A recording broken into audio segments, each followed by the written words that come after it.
How do we make a dinosaur? Like, What is that? It's a dinosaur. Johnny, that looks great.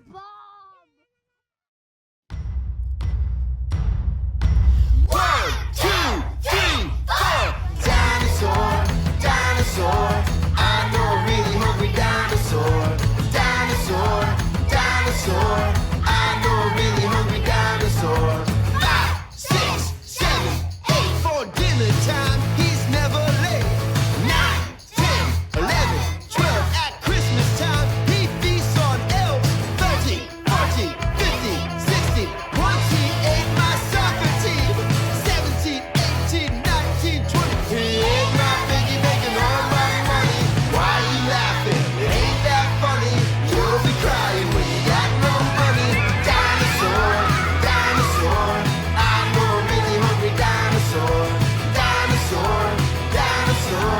I know a really hungry dinosaur. 21, 22, 23, 24. I locked him out, money in my door. 25, 26, 27, 28. Oh my gosh, he's about to eat 10. 29, 30, 31, 32. If you don't look out, he's gonna eat you. Why are you laughing? It ain't that funny. You'll be crying when you're in his tummy. Dinosaur, dinosaur. I know a really hungry dinosaur. Dinosaur, dinosaur. I know a really hungry dinosaur. Dinosaur, dinosaur. I know a really hungry dinosaur. Dinosaur, dinosaur. I know a really hungry dinosaur.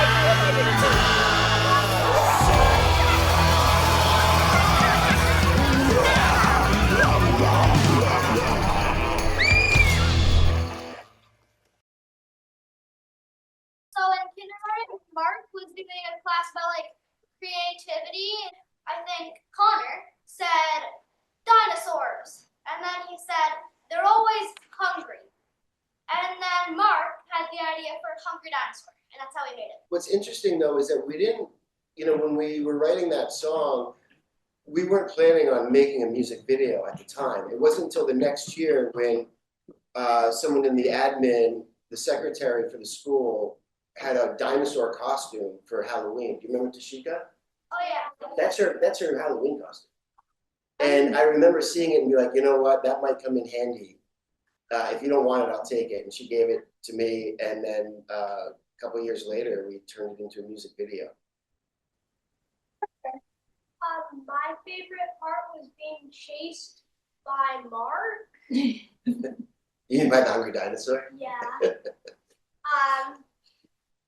And my worst favorite part was probably when, like, I don't know, I liked everything. I like the start where I came in and said, there's a hungry dinosaur. That was funny. That was actually a really fun moment because, so the kids storyboarded the video. So, when we went into making the video, at the actual music video, I would ask, okay, what's the first thing that we want the audience to see? And they came up with, a classroom, and then someone comes in and yells hungry dinosaur.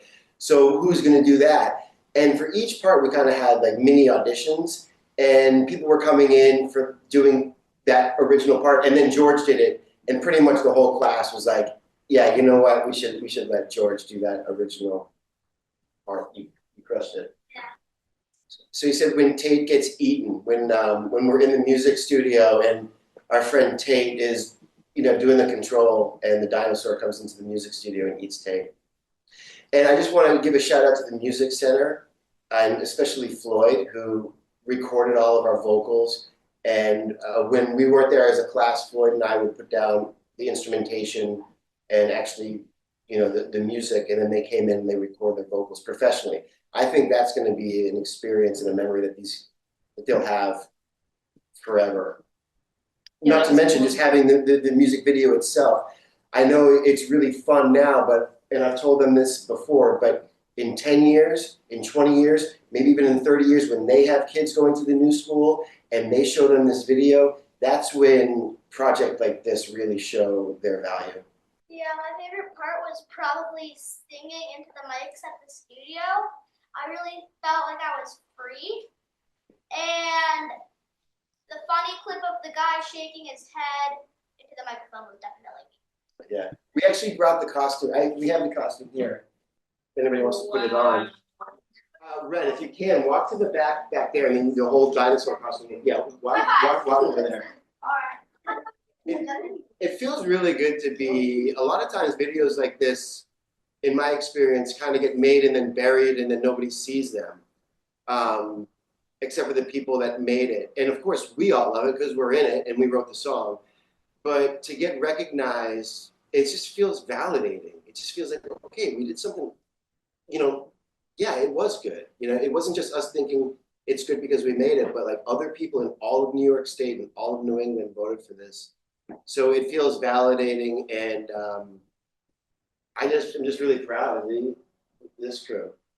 Are you guys proud of yourselves? Yeah.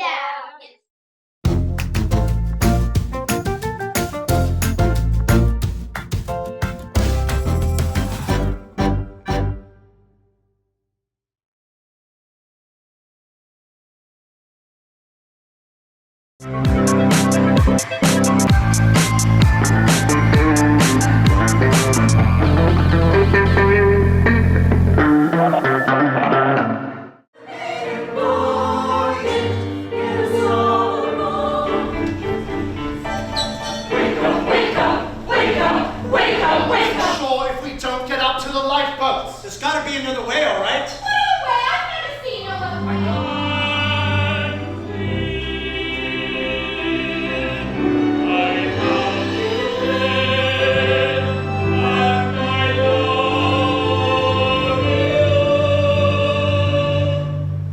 When the audience comes in after all of this work that we've done, it feels like we're brought to another level of performance just because of the energy. Everyone's so excited and everyone's so nervous, and really the only thing that's been missing for all of this time leading up to it is an audience. We welcome everybody every summer. I mean, I feel like every night that I come for rehearsal is like a new adventure with someone. It's an amazing group. Absolutely wonderful. We love it.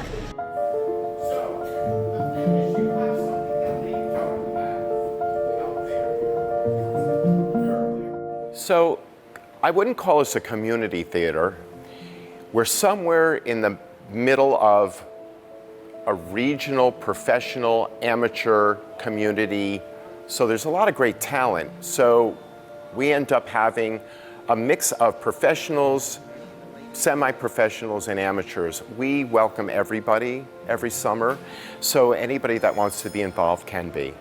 It's all about building a community, and any way we can do that. We are a theater group, but we want to involve people that are not just theater people. And you know, there's always other things to do, costumes and sets and advertising and programming. So people can be involved in the organization. They don't have to be a performer. They could be whatever they want to be. Come help.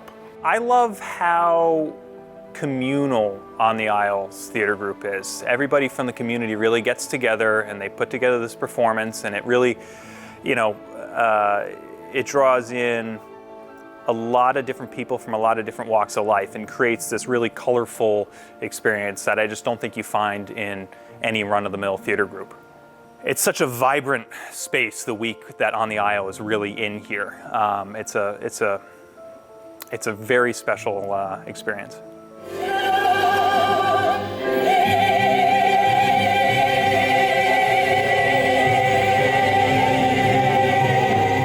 On the Isle is a summer community theater company.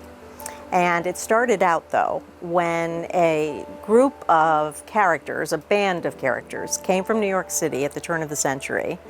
They were actors on Broadway, but Broadway had no air conditioning at the time. So the theaters went dark in the summer, and the actors came here. And a few of them found it, and as soon as they found Sconset and the idyllic setting that it is, they attracted more to come here. And before you knew it, this little village was populated with 30, 40, 50 of the greatest living actors of the time.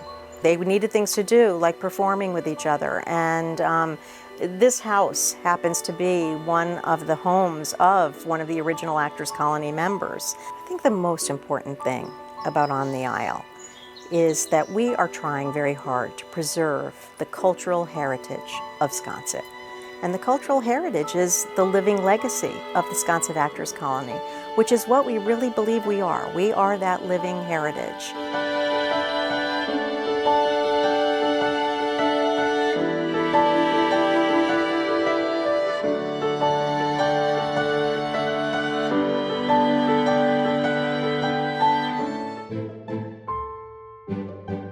The Sconset Casino is a very busy place. We've done Gilbert and Sullivan, we've done opera, we've done plays, we've done musicals, we've done cabaret shows. Last year we did a British pub show celebrating the British invasion.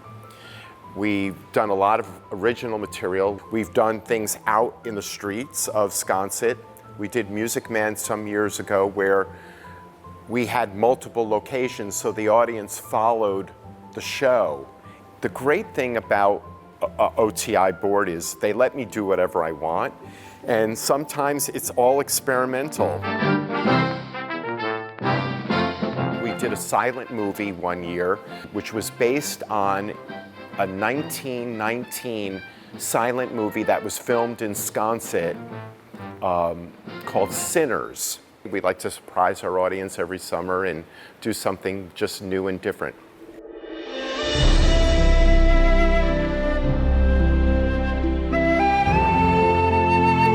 This summer, we're doing an amazing show called Titanic the Musical.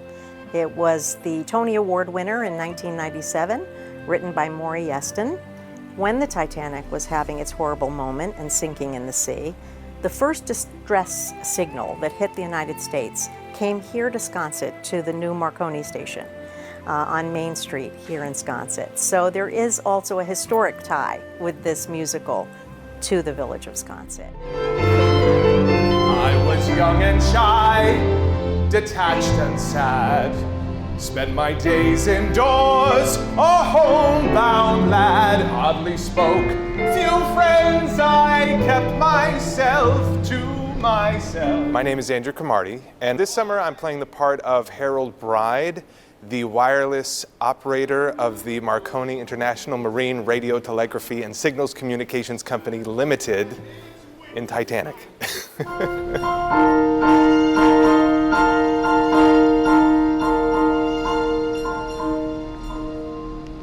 Message received.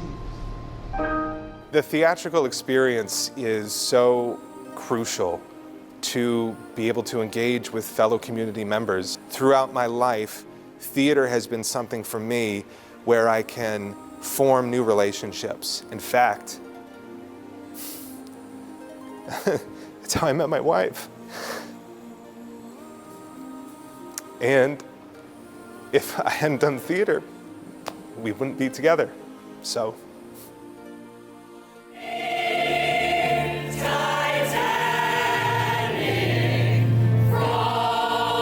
My name's Delaney Osborne. I am 31 years old. I've been coming to Sconset with my family since I was about 10 or 11.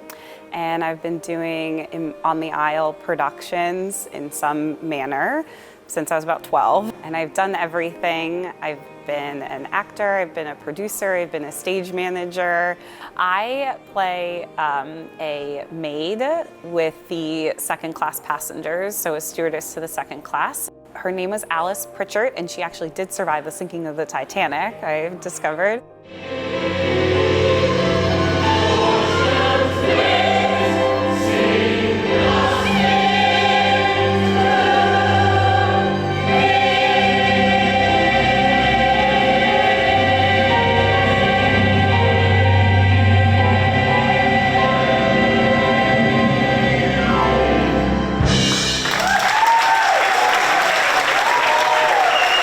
I sat in the audience the other night and I just lost it.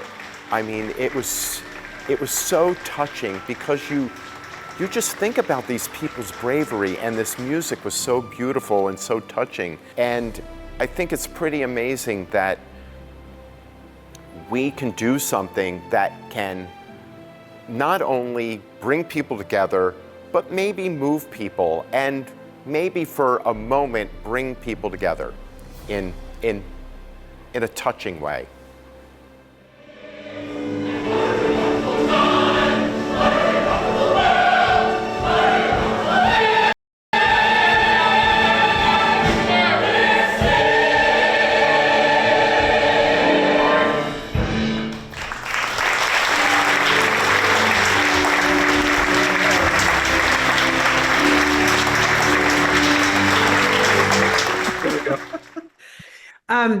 Yes, I had talked with Lisa about starting that Nantucket Life series, and we'd embarked on, I guess, about I don't know, we did about six segments, I think, and I had been asked to play in the orchestra. I play the violin for On the Isle. I wasn't really familiar with On the Isle, the theater company before that time. And so I thought it would be a cool segment. And luckily, John Rice was available.